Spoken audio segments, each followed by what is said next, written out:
ogre-type creature. He's kind of like the villain's mini-boss. He's expensive to spawn, but he's a high-damaging, powerful unit. Now, the ogre was a creature that we were all chomping at the bit to get into Fable Legends because he's big.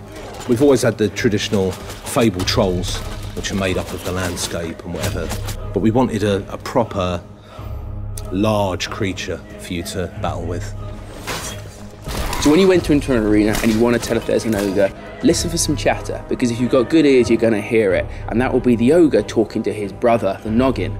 We have a concept artist called Sarah Morris, and she came up with this fantastic little story about how ogres are obviously born as twins, and they grow up into adolescence and arguing and fighting with each other, and then when they reach adolescence, they have to battle it out to the death. Well, to the death, but not quite. The losing ogre, he's got a bit of a bad punishment waiting for him. His head is going to get ripped off and stuck on a club, and that club is then used as the surviving ogre's weapon. But because ogres are actually magical creatures, just because you've had your head ripped off doesn't mean that's a problem. No, no, no, not at all.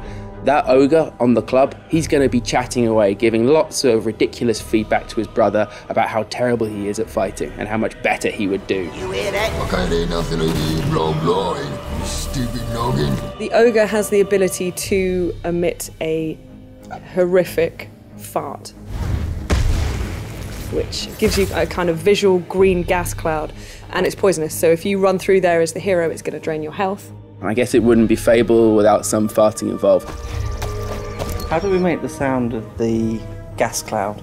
I think it's a combination of patience, Brussels sprouts, alerting other team members that, you know, this might be the take. And, but no, I think we've used a whoopee cushion as well, because that's more controllable at least. There's various sort of gaseous releasing kind of sounds, as well as sort of hissing. Canister so yeah, sounds, sort of right. air canistery kind of stuff. Possibly, I think there's a bicycle pump maybe in there as well, I don't know. But that added squeak. Yeah, exactly. But yeah, there's nothing like a real Good sort trump. of trump. Yeah, exactly. You need the real thing. Nothing else will quite do it. And then there's the boogers. Yeah. Or spit. I prefer boogers. It's boogers, it's green, Yeah, exactly. I'd imagine. Yeah, it's boogers. So if you get hit by the ogre boogers, then that's going to slow you right down, which means now that the ogre is super quick as well, it's even more difficult to get away from him in time, and then he's going to whack you with that club with his noggin. He's got quite a phlegm problem. He's probably got a bit of a cold. So I was dealing with getting his spit attack to sound convincing. And again, you need something that has a sort of a level of genuine connection to the real physical thing of spitting, and I tried sort of just pretending to spit, essentially, in front of the microphone. It doesn't really sound very good. We wanted that hack. Yeah, you need that phlegmy sort of disgusting noise.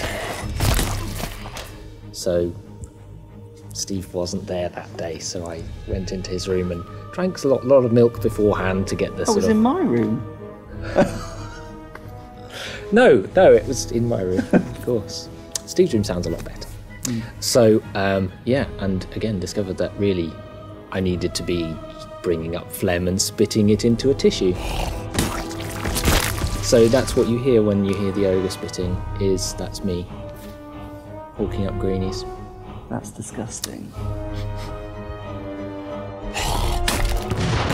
I was animating the death of the ogre. So for that one, I actually used a kind of interesting reference. So I used videos of people very drunk and falling over. Yeah, I went to all the pubs in England looking for, drunk people, but it was really difficult to find them. So I had to drink a lot myself and ask my children to record me.